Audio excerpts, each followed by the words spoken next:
Hai guys, welcome to Dias Putri Desektasari.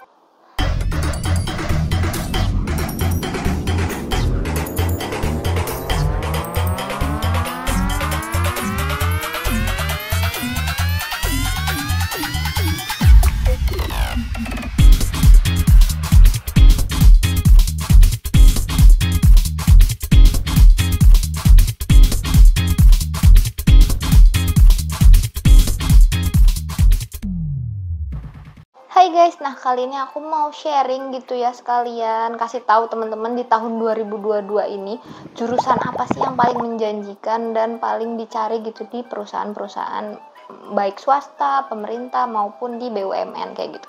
Karena sekarang kan lagi zamannya penerimaan mahasiswa baru dan banyak juga yang lagi cari-cari jurusan yang sesuai gitu ya buat tahun depan. Nah, di sini aku kasih tahu teman-teman buat persiapan dan sekedar istilahnya tahu dulu gitu minat dan bakat teman-teman di mana dengan jurusan yang emang lagi dicari kayak gitu. Tapi di sini aku disclaimer, aku sharing berdasarkan data yang ada terkait alumni atau alumnus yang ada di perusahaan-perusahaan besar gitu ya. Contohnya kayak misalkan mantan presiden, terus di BUMN A ini paling banyak ini jurusan apa yang dicari, BUMN B ini apa, terus terkait swasta-swasta yang misalkan MT kayak gitu, itu yang dicari itu skill yang seperti apa dengan korelasi di jurusan apa kayak gitu. Oke, tanpa berlama-lama lagi ya. Tunggu guys, kalian kulitnya kayak aku nggak sih? Sensitif banget, kena panas dikit merah. Tapi sekarang kulit aku udah mendingan banget karena aku sekarang lagi rutin gunain produk dari Telutung, Binahong Cream sama sabun Binahong. Ini tuh lagi viral banget sih di mana-mana. Sebelumnya kalian tahu nggak sih ekstrak dari Binahong itu apa? Jadi ekstrak Binahong itu diambil dari daun Binahong yang udah jelas dia itu khasiatnya banyak banget, terutama ajaib banget untuk obat luka, gatel ataupun runtusan, juga ruam kemerahan. Jadi dia tuh manfaatnya banyak banget, selain anti radang, anti inflamasi, dia juga anti bakteri loh. Jadi buat yang kulitnya punya masalah terutama radang atau sering kemerahan maupun beruntusan, cocok banget pakai produk dari ekstrak Binahong yang ada di Telutung Herbal. Yang pertama ini ada Binahong Cream dan yang kedua tentu sabun Binahong. Nah, dan dua produk wajib ini yang kalian punya buat temen-temen yang kulitnya sensitif ini biasanya aku pakai 1-2 kali sehari. Jadi pas mandi biasanya aku pakai sabunnya yang Binahong. Nah, ini kan sabunnya bentuknya batang, jadi biasanya aku motong dulu gitu, jadi biar hemat. Ini tuh sabunnya bisa jadi pengganti sabun utama, tapi kalau aku lebih sering make ini tuh ke yang daerah sering beruntusan dan merah-merah. Oh iya, ini juga sabunnya bisa digunain buat gatel di rambut, tapi harus banget dibilas ya guys. Nah, untuk teksturnya itu dia itu nggak banyak busanya, jadi lebih banyak minyak alami, dan ini tuh bikin kulit kita tuh tetap lembab dan nggak bikin kering. Ini harum gitu loh, aromanya tuh wangi banget sih. Oh iya, dia itu mengandung minyak alami, jadi untuk menjaga keseimbangan minyak di kulit juga bisa narik kotoran dan juga nangkal jamur ataupun bakteri di kulit. Untuk price-nya ini cuma 75.000, menurut aku worth it banget buat temen-temen yang kulitnya agak sensitif dan walaupun pakai hand body tuh tetap merah-merah. Nah, produk wajib yang harus kalian punya lagi itu adalah krim Binahongnya. Nah, ini kalau krimnya itu kayak pelembab gitu ya di kulit, dan ini tuh efektif banget buat temen-temen yang punya banyak luka, bekas luka, gatel-gatel, beruntusan, kutu air, kurap, herpes pun bisa, sampai ada kayak misalnya punya luka diabetes, teman-teman bisa banget olesin ini secukupnya di kulitnya. Tapi jangan lupa dicuci dulu ya kulitnya pakai sabun tadi atau pakai air bersih. Untuk teksturnya sendiri dia itu ya kayak bentukan krim-krim pada umumnya. Baunya sih nggak nyengat gitu, jadi nggak ngeganggu kita ya. Nah, teman-teman bisa pakein krim ini dimanapun, bekas luka atau alergi. Kayak aku ini bekas alergi dan ini tuh memudar banget sih setelah aku pakai ini. Jadi buat teman-teman yang agak desperate, nggak ada salahnya buat nyobain produk dari Telutung ini, wajib coba deh produknya. Nah, jadi sebelumnya aku mau bahas terkait jurusan teknik. Di sini ada beberapa teknik yang emang istilahnya siapa sih yang nggak tahu teknik itu kayak gitu ya. Yang pertama itu adalah teknik informatika. teknik informatika itu paling banyak dicari di era digitalisasi ini karena ya udah jelas lah ya, karena itu kan IT, berhubungannya dengan IT. Nah di situ kita bakal dijadikan istilahnya apa ya, diposisikan sebagai developer ataupun programmer di sebuah perusahaan, dimana semua perusahaan apapun itu tuh sekarang butuh yang namanya aset, terutama tuh human di posisi digitalisasi kayak gitu. Jadi IT itu paling dicari sih. Jadi teman-teman yang istilahnya lagi cari jurusan IT itu, kalau emang teman-teman mampu dan ada bakat, ada minat, itu tuh bisa kalian masukin kayak gitu ya. Nomor 2 itu adalah teknik elektro. Teknik elektro udah pasti itu selalu bakal dicari gitu. Walaupun emang sekarang semua kampus rata-rata udah ada teknik elektro ya. Di situ tuh elektro memang dibutuhkan, terutama itu karena listrik itu tuh sebuah kebutuhan yang masif gitu. Di dunia ini tuh nggak ada yang nggak butuh listrik gitu. Elektronika orangnya itu sangat dibutuhkan, terutama kayak misalkan di PLN. PLN tuh BUMN satu-satunya yang memegang kendali di energi listrik itu sendiri. Terus kayak konsultan listrik, banyak lagi lah, elektro tuh dibutuhin banget. Yang ketiga itu teknik mesin. Kalau teknik mesin itu biasanya dibutuhin di perusahaan-perusahaan karena emang dia itu istilah otak dari mesin-mesin perusahaan ataupun pabrik buatan mereka kayak gitu. Mesin juga biasanya itu berkaitan dengan manufaktur sebuah produk gitu. Jadi buat perkembangan dan efisiensi pembuatan produk ataupun terkait efektivitas ataupun penggunaan suatu produk itu kan istilahnya berkaitan langsung dengan teknik mesin. Selanjutnya itu ya jelas adalah teknik sipil.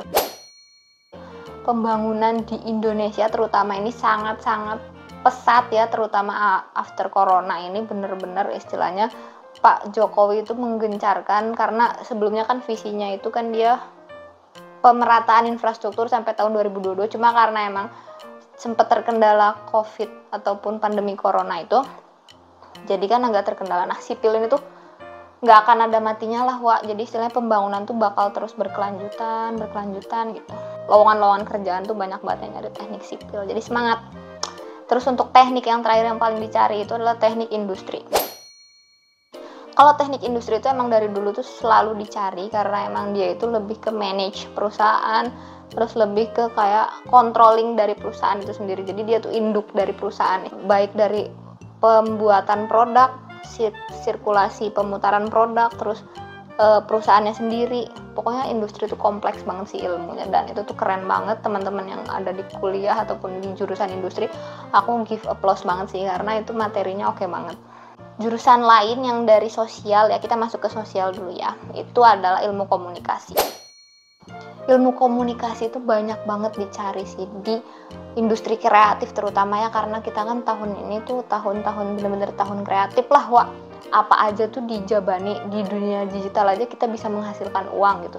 Nah biasanya lowongan-lowongan untuk teman-teman ilmu komunikasi itu banyak banget ya, baik itu kreator, konten kreator, terus skrip kreator, terus pun pembawa berita, terus kreativitas dari teman-teman ilmu komunikasi itu dicari banget di dunia digital.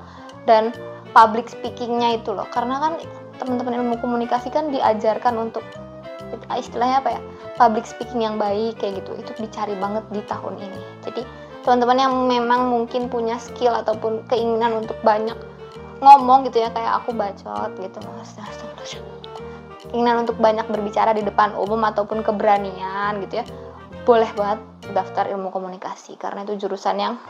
Terus selanjutnya itu ada manajemen maupun ekonomi. Ini aku nggak menyamakan dua jurusan ini, tapi secara garis besar dua jurusan ini tuh sama-sama dicari. Kenapa? Udah jelas manajemen sama ekonomi. Kalau manajemen kan lebih nge-manage operasional di perusahaannya, itu tuh selalu, aku nggak tahu kenapa setiap lowongan itu selalu ada S1 manajemen. Itu selalu jurusan yang selalu dicari. Dan ekonomi, karena ekonomi kan istilahnya CTO ya, yang mengatur keuangan tuh ekonomi ini gitu, bukan manajemennya justru, karena ekonomi kan lebih ke kayak konsulting, akuntan kayak gitu kan. Pemantau keuangannya tuh si ekonominya ini. Sedangkan ke manajemen ini lebih ke manage perusahaannya, dia lebih oke lah istilahnya dalam memanage segala macam operasional perusahaan. Tapi untuk ilmu ekonomi lebih ke ekonomi kayak gitu. Ini 2 jurusan yang dicari juga ya untuk sosial. Jurusan selanjutnya yang dicari itu adalah kedokteran, keperawatan, dan psikologi.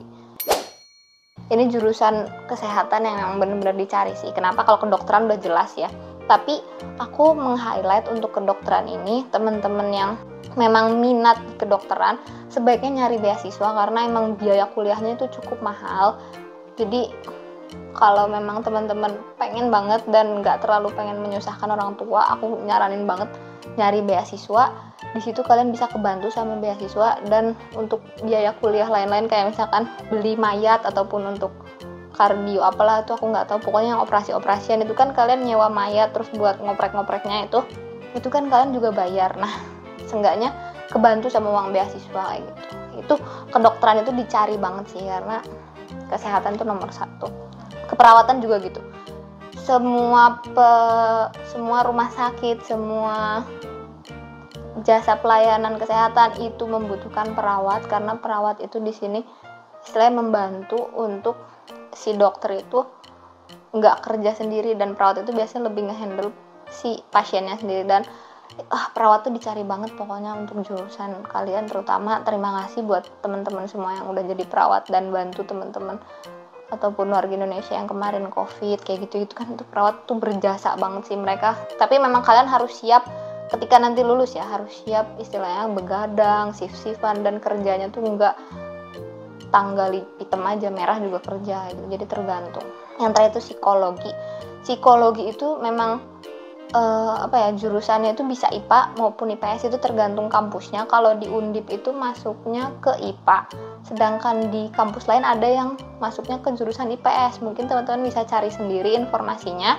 Nah, psikologi ini jurusan yang banyak banget istilahnya peluang kerjanya, karena selain kalian jadi psikolog atau psikiater ya, itu memang utamanya ya. Kayak cita-cita aku jadi teknik sipil, misalkan aku pengen jadi kontraktor, itu cita-cita utama ya. Cuma kayak hal lain yang dicari di psikolog tuh bisa jadi HRD, bisa jadi manajemen sumber daya manusia di perusahaannya, jadi kayak nge-manage gitu.